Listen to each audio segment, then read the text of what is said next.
माशाल्लाह कि किस तरह से रोड यूज़र्स के बीच में भी अवेयरनेस लाई जा सकती है, उन्हें भी एक रिस्पॉन्सिबल सिटीज़न बनाया जा सकता है। स्कूल के स्तर पे, कॉलेज के स्तर पर किस तरह से ये जानकारी लोगों में और सजगता लाई जा सकती है कि सड़कें किस तरह से वो सुरक्षित बनाएँ और अपनी ज़िम्मेदारी को किस तरह से बखूबी निभाएँ। और साथ ही इस चर्चा के दौरान मेरे मन में कई सवाल भी आए कि अगर रोड पर हम देखते हैं या हाईवेज़ पर भी हम देखते हैं कि एनफोर्समेंट एजेंसीज़ की मौजूदगी होती है। तो मान लीजिए कहीं पानी भरा है, कहीं निकासी नहीं हो रही, कहीं अंडरपास में पानी भर जाता है, तो वहाँ भी अब व्हीकल्स के निकलने की जगह नहीं बचती।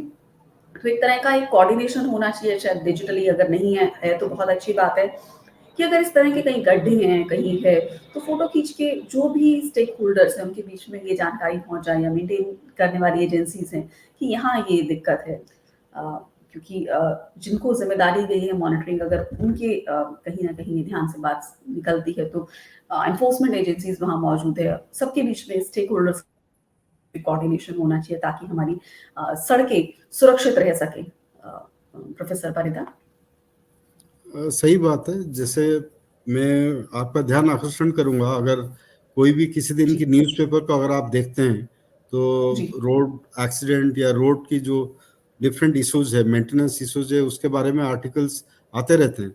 आज के भी अगर जी। कोई भी आप न्यूज़पेपर देखेंगे हुँ, उस बिल्कुल। पर लगभग 3 से 4 articles road development, transport infrastructure development related है। क्योंकि जी, जो रोड इंफ्रास्ट्रक्चर है ये हमारे डे टू डे लाइफ का बड़ा इंटीग्रल पार्ट है।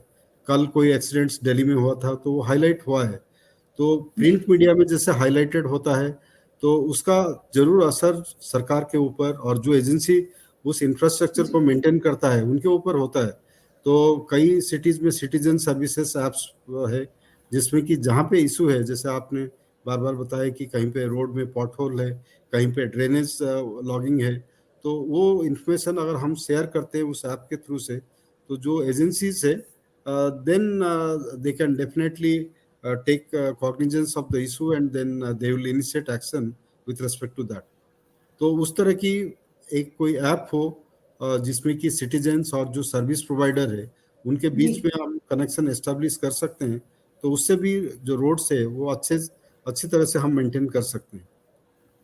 जी, बिल्कुल, एक एक इस तरह का एक अगर डिजिटल प्लेटफ़ॉर्म हो, कोई ऐप हो जिसके ज़रिए सड़क की जो मॉनिटरिंग कर रहे हैं और जो सिटीज़न हैं और जो बाकी स्टेक होल्डर्स हैं, चाहे वो एनफोर्समेंट की हो या फिर उस स्टेट को ओन करने वाली संस्था हो, सभी के बीच में कोऑर्डिनेशन हो, तो शायद हम अपने ऑब्जेक्टिव में असफल हो सकते हैं और समाधान ढूँढ सकते हैं कि किस तरह से भारत में सड़कों को और भी सुरक्षित बनाया जाए। बहुत-बहुत शुक्रिया प्रोफ़ेसर मनोरंजन परिदा हमसे जुड़ने के लिए और इतने महत्वपूर्ण विषय पर जानकारी देने के लिए और तमाम पहलुओं पर आपने विस्तार से जानकारी और दी। और अगर आप अपनी कंक्लूडिंग कमेंट देना चाहें, चाहे सिटीज़न्स को लेकर चाहे एनफोर्समेंट एजेंसीज़ को लेकर या फिर जो रोड को ओन कर रही हैं एजेंसीज़ या संस्थाएँ, इंस्टीट्यूशन उनको लेकर।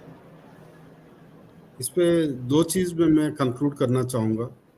जी, सबसे पहले तो एक जो कॉन्सेप्ट है, पहले आप अगर कितने जी, कर्टियस रोड यूजर हम जी, जो फेलो रोड यूजर्स है उनके प्रति कितने कंपेशनेट है, उसी से हमारी जो रोड सेफ्टी सिचुएशन इंप्रूव हो सकता है। जो जी, सड़क के ऊपर रोड रेज की इंसिडेंट्स होता है उसको हम अवॉइड कर सकते हैं।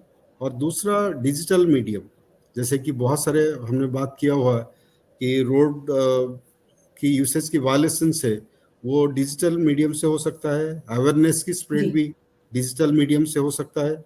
और जी, सिटीजन और जो एडमिनिस्ट्रेटर है, जो रोड ओनिंग एजेंसीज है, उनके बीच की जो कनेक्ट है वो भी डिजिटल जी, मीडियम से इम्प्रूव हो सकता है। जब अभी करेंटली हम लोग डिजिटल मीडियम की ज़्यादा से ज़्यादा उपयोग कर रहे हैं, तो उसको अगर यूज़ करेंगे तो we can bring lot of relief with respect to improving the road safety situation of Indian road network. जी, बहुत-बहुत शुक्रिया प्रोफ़ेसर